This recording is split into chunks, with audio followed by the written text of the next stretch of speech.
Remember the fake sign language interpreter from Nelson Mandela's funeral? Well, he has a new job. I'm Mara Montalbano for Buzz 60. If your product is meant to enhance communication, wouldn't you want to hire someone who's an effective communicator to promote it?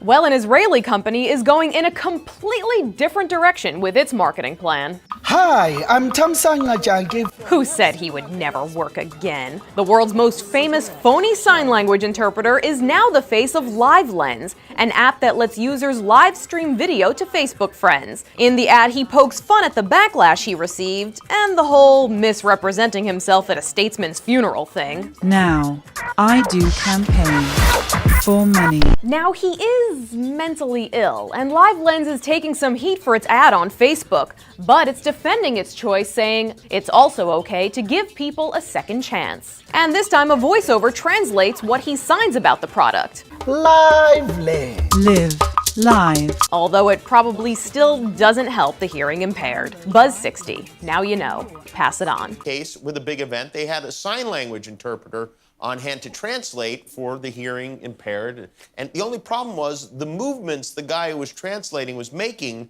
with his hands made no sense. Even if you don't know sign language, if you watch this, you can tell he only has like 3 or 4 moves that he repeats over and over here. Okay, that's it. That's him.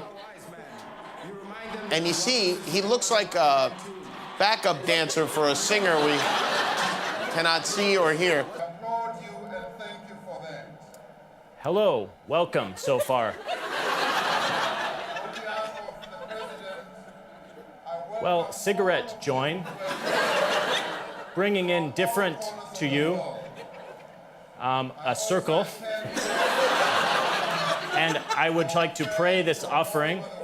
Basically, this is fun.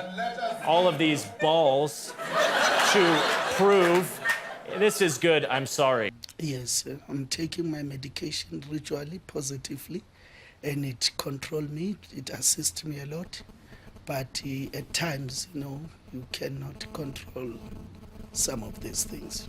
The tree that towers above. He's accused of being a fake interpreter and is the subject of worldwide ridicule on venues like The Tonight Show.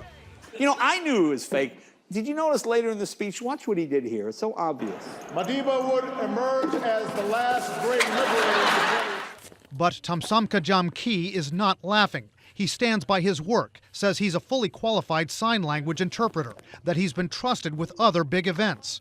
But Jamki also said if he interpreted anything wrong at Nelson Mandela's memorial, then he asks for forgiveness.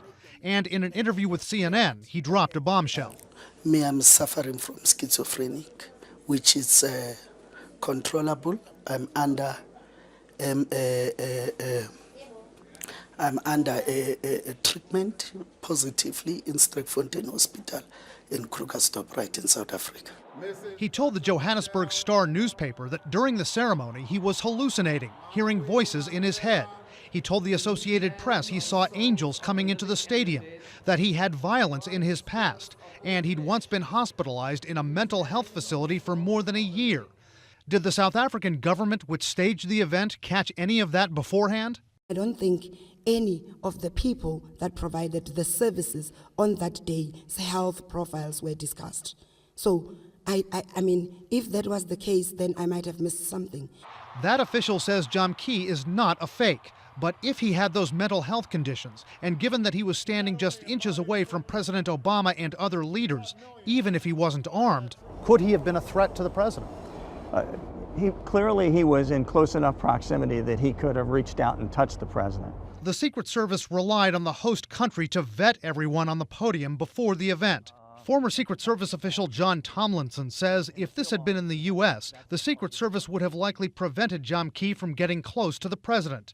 But another big concern, that this interpreter grew irritated when asked to show off his sign language skills to CNN's David McKenzie. Do you want me what? Do you want me? They call, media call me a security threat. You want me to call me what? No, I'm just asking if you can show me some of the signs. No, let's be realistic.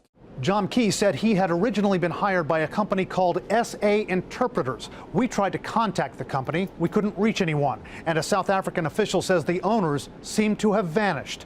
Brian Todd, CNN, Washington.